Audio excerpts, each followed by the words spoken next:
Hey everyone, welcome back to my channel. Today in this video, I will discuss with you choice of journal location.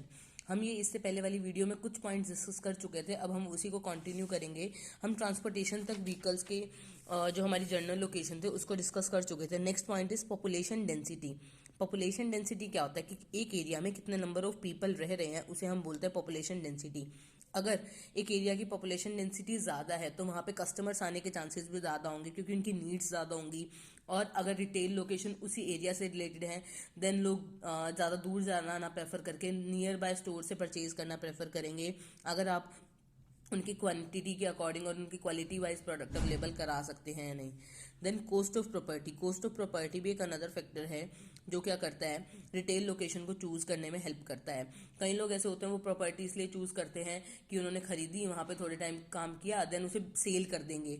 तो cost of property effect करती है। आपको ऐसी property ध्यान में रखनी चाहिए, ऐसी प्रॉपर्टी लेनी चाहिए जो क्या इजीली आप उसे ले भी सको पेपर वर्क करके और इजीली आप उसे सेल भी कर सको। ये कॉस्ट ऑफ प्रॉपर्टी भी रिटेल लोकेशन को इफेक्ट करती है। Level of competition.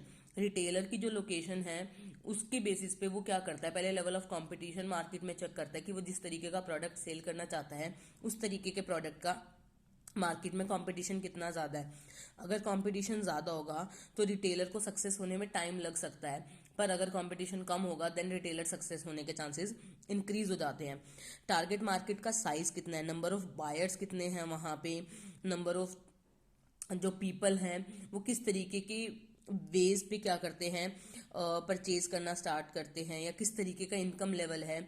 Target market का साइज यानी एज ग्रुप के अकॉर्डिंग, अगर आपने बच्चों के टॉयज या बच्चों की शॉप खोली है वहाँ पे टॉयज की या बच्चों से रिलेटेड प्रोडक्ट्स की, तो वहाँ पे बच्चों का टारगेट मार्केट कितना है उस तरीके के बेसिस पे भी हमारी रिटेल लोकेशन इफेक्ट होती है। Laws rules and regulations. हर एक रिटेल लोकेशन जहाँ पे होती है हर एक एरिया के अलग अलग रूल्स एंड रेगुलेशंस होते हैं।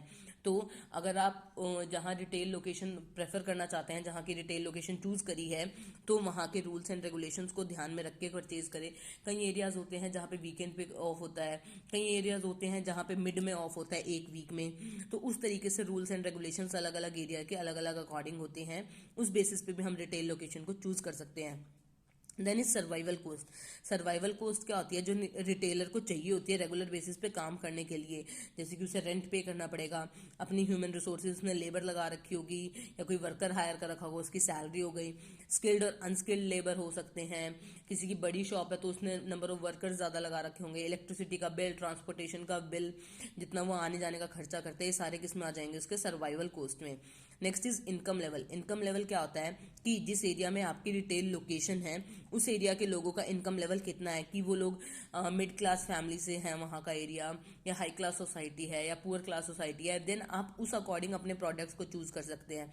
या फिर अगर आपने ऑलरेडी डिसाइड कर रखा है कि हमें इस तरीके के प्रोडक्ट सेल करने हैं, देन आप क्या करेंगे, उस तरीके से सपोज कीजिए किसी ने लग्जरी प्रोडक्ट्स डिसाइड कर रखे हैं, देन तो वो अपनी रिटेल लोकेशन ये तो नहीं होगा कि स्लम एरिया में चूज करेगा, वो अपनी लोकेशन होगा वो हाई क्लास सोसाइटीज में चूज करेगा। ये भी हमारा क्या करता है, इनकम लेवल को इफेक्ट करता है। आई होप आपको ये रिटेल लोकेशन के सारे फैक्टर्स क्लियर हो गए होंगे। अगर आपको कुछ डाउट है तो आप मेरे चैनल पे कमेंट सेक्शन के थ्रू पूछ सकते हैं। Stay tuned for more videos. Thank you for watching.